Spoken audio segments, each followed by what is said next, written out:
Hello बच्चों, आज हम लोग जानने वाले हैं एनिमल सेल के बारे में। यदि आप बीएससी के स्टूडेंट हैं या 11th के स्टूडेंट हैं या नीट का तैयारी कर रहे हैं तो यह वीडियो आपके लिए है। चाहे आप एमएससी में हैं या कोई भी कंपटीशन एग्जाम की तैयारी कर रहे हैं जिसमें आप एनिमल सेल के बारे में जानना चाहते हैं तो यह वीडियो आपके लिए है। यह वीडियो बहुत इंटरेस्टिंग और नॉलेजेबल होने वाला है, क्योंकि इस वीडियो में हम लोग बहुत सारे तथ्यों के बारे में जानेंगे एनिमल सेल के बारे में।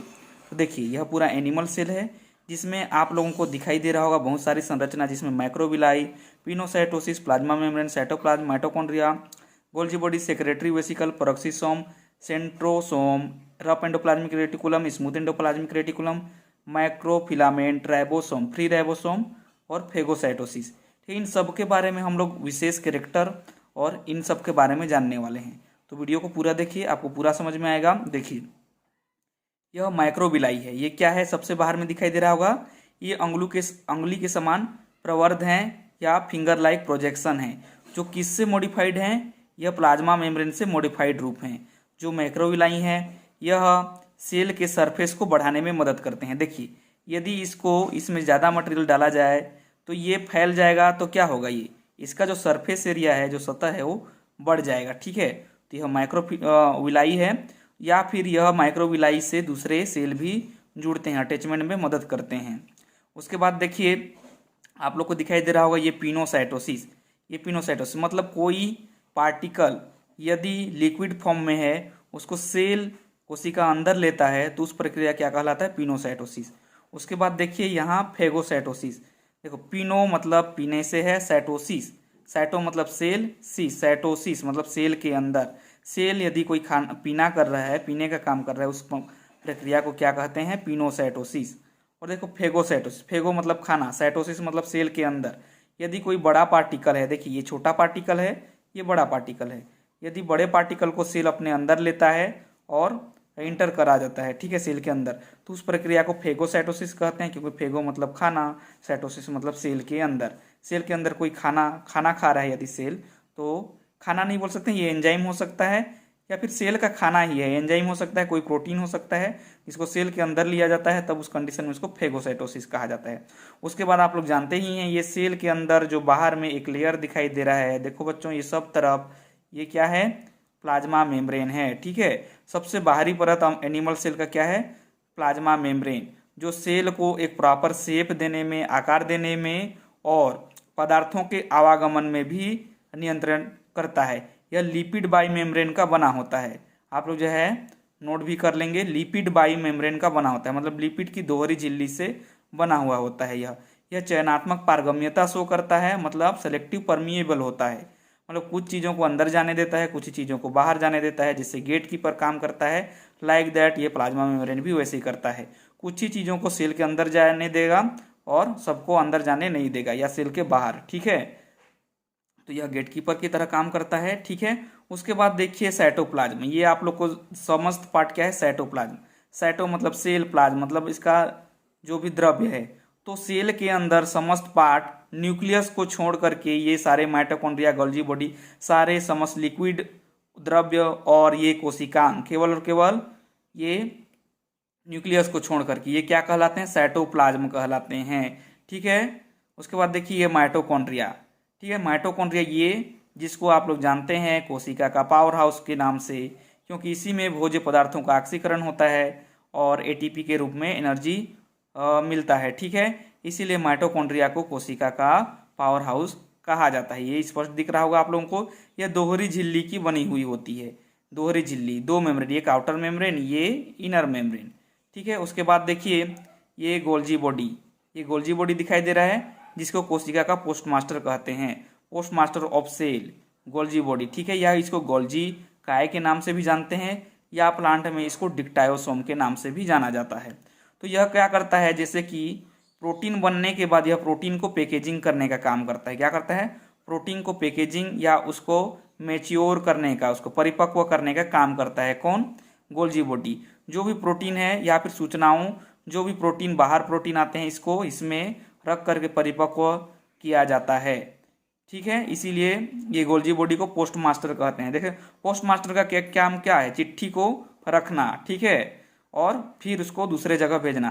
तो ये गोल्जी बॉडी भी जैसे इधर से कोई प्रोटीन बन गया है, इसको अपने में देखो ये अंदर में प्रोटीन दिखाई दे रहे हैं, प्रोटीन को स्टोरेज करता है, परिपक्व करता है और उसको ये वेसिकल बनाता है। ये क्या है, वेसिकल है, वेसिकल बनाता है और इसको सेक्रेटरी वेसिकल के माध्यम से दूसरे कोशिका में भेज दिया जाता है। ठीक है, तो पोस्ट मास्टर क्या करता है, कुछ सूचनाओं को जमा करता है और दूसरे जगह भेजने का काम, पहुंचाने का काम करता है।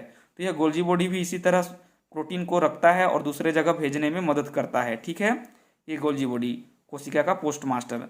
उसके बाद ये सेक्रेटरी वेसिकल क्या है, ये वेसिकल जैसे प्लाज्मा मेम्ब्रेन कोई प्रोटीन को बाहर भेजना है तो एक मॉडिफाइड स्ट्रक्चर बनाता है और फिर इसको दूसरे जगह में भेज दिया जाता है।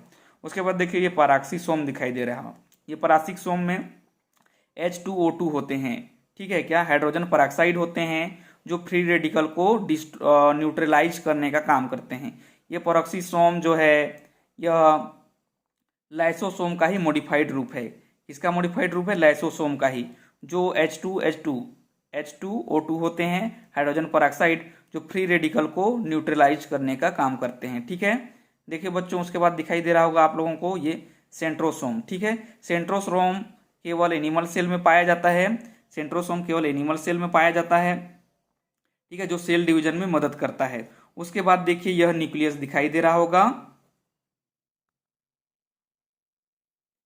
देखिए यह जो न्यूक्लियस है, ये देखो न्यूक्लियर मेम्ब्रेन से घिरा हुआ है, ये न्यूक्लियस का पार्ट है। ये समस्त पार्ट क्या कहलाता है, न्यूक्लियस कहलाता है। आप लोग को दिखाई दे रहा होगा ये देखो यहाँ से ये लिया गया है, ये न्यूक्लियस है। ठीक है, जिसके अंदर में ये न्यूक्लियोलस है, ये हरे रंग का दिखाई दे रहा है, ये क्या है बच्चों, न्यूक्लियोलस है। और ये देखो ये क्रोमेटीन है, ये जो मुड़ा हुआ संरचना है ये क्या है, ये देखो यहाँ पर क्रोमेटीन है। ठीक है, ये क्रोमेटीन ठीक है धागेनुमा संरचना में है, इसलिए इसको क्रोमेटीन कहा जाता है। यदि यह रिबन लाइक स्ट्रक्चर में बदल जाएं तो उनको क्रोमोसोम कहा जाता है। ठीक है, आप लोग जानते हैं न्यूक्लियस दोहरी मेम्ब्रेन से बनी हुई होती है। ये देखो इसका झिल्ली है, ये केंद्रक झिल्ली या न्यूक्लियर मेम्ब्रेन है। ठीक है, इसमें ये न्यूक्लियर पोर है, ये खाली जगह क्या है, न्यूक्लियर पोर है, न्यूक्लियस का छिद्र है। ठीक है, यह दोहरी मेम्ब्रेन से बनी हुई होती है न्यूक्लियस। और न्यूक्लियस में ही ये पूरे सेल की एक्टिविटी को कंट्रोल करता है, इसीलिए न्यूक्लियस को सेल ऑफ द ब्रेन कहा जाता है या कंट्रोल सेंट्रल ऑफ सेल कहा जाता है। किसको, न्यूक्लियस को। ठीक है, नियंत्रण कक्ष कहा जाता है, कंट्रोल सेंट्रल ऑफ सेल कहा जाता है। देखो इसी न्यूक्लियर मेम्ब्रेन के ऊपर में ये एंडोप्लाज्मिक रेटिकुलम दिखाई दे रहा होगा। तो ये देखो स्मूथ एंडोप्लाज्मिक रेटिकुलम, ये जिस एंडोप्लाज्मिक रेटिकुलम में कोई भी राइबोसोम नहीं चिपका हुआ है उसको स्मूथ एंडोप्लाज्मिक रेटिकुलम कहते हैं, जिसमें कैल्शियम का स्टोरेज होता है। ठीक है, किसका स्टोरेज होता है, कैल्शियम का। लेकिन देखिए ये भी एंडोप्लाज्मिक रेटिकुलम है, लेकिन ये रफ एंडोप्लाज्मिक रेटिकुलम, RETI मतलब rough endoplasmic reticulum, smooth endoplasmic reticulum. ये रफ एंडोप्लाज्मिक रेटिकुलम में देखो यहाँ पर प्रोटीन चिपका हुआ है। क्या चिपका हुआ है, प्रोटीन चिपका हुआ है, जो यह एंडोप्लाज्मिक रेटिकुलम क्या करता है, प्रोटीन निर्माण में हेल्प करता है। साथ ही इस एंडोप्लाज्मिक रेटिकुलम को बैकबोन ऑफ सेल कहा जाता है। जैसे कि रीढ़ की हड्डी होता है मनुष्यों में, उसी प्रकार इस कोशिका की रीढ़ की हड्डी कौन सा है, एंडोप्लाज्मिक रेटिकुलम। ठीक है, उसके बाद एक और एंडोप्लाज्मिक रेटिकुलम होता है जो ये टीप पार्ट होता है, जिसमें कोई भी राइबोसोम नहीं चिपका हुआ होता है और यह किसी वेसिकल का निर्माण करने लगता है। उस कंडीशन में इसको ट्रांजिएंट एंडोप्लाज्मिक रेटिकुलम कहते हैं। ठीक है, तो बैकबोन ऑफ सेल के बारे में जाना मतलब एंडोप्लाज्मिक रेटिकुलम मतलब अंतःप्रदवी जालिका के नाम से भी जानते हैं। उसके बाद देखिए बच्चों ये राइबोसोम के बारे में 70S टाइप का राइबोसोम पाया जाता है। ठीक है, जो प्रोटीन का निर्माण करता है। जो इस एंडोप्लाज्मिक रेटिकुलम से चिपके हुए राइबोसोम होते हैं वह क्या करते हैं, प्रोटीन बनाते हैं जो दूसरे सेल में भेजा जाता है, दूसरे सेल के लिए बनाते हैं। जो भी एंडोप्लाज्मिक रेटिकुलम में भरा जाता है, जो भी रहता है प्रोटीन बनाया जाता है इस राइबोसोम की मदद से, वो दूसरे सेल को भेजने के लिए बनाया जाता है। ठीक है, लेकिन आप लोग को यहाँ पर और दिखाई दे रहा होगा फ्री राइबोसोम। ये फ्री राइबोसोम भी प्रोटीन बनाते हैं जो इस कोशिका में यूज होते हैं, इस कोशिका में यूज होते हैं फ्री राइबोसोम में। उसके बाद आप लोग को दिखाई दे रहा होगा ये छड़नुमा संरचना, जैसे हमारे बॉडी में बहुत सारे हड्डी होते हैं बैकबोन के अलावा, तो उसी प्रकार जो है इस सेल में ये जो भी स्मॉल पार्टिकल हैं छड़ के समान, हड्डी के समान, वो क्या है, माइक्रोफिलामेंट है। ठीक है, जो प्रोटीन को एक स्थान से दूसरे स्थान में ले जाने में मदद करता है। ठीक है, इस प्रकार हम लोगों ने एक ओवरव्यू एनिमल सेल के बारे में जाना है। ठीक है, ये इसके अलावा भी ये एक यूकैरियोटिक सेल है क्योंकि इसमें न्यूक्लियस पाया जाता है।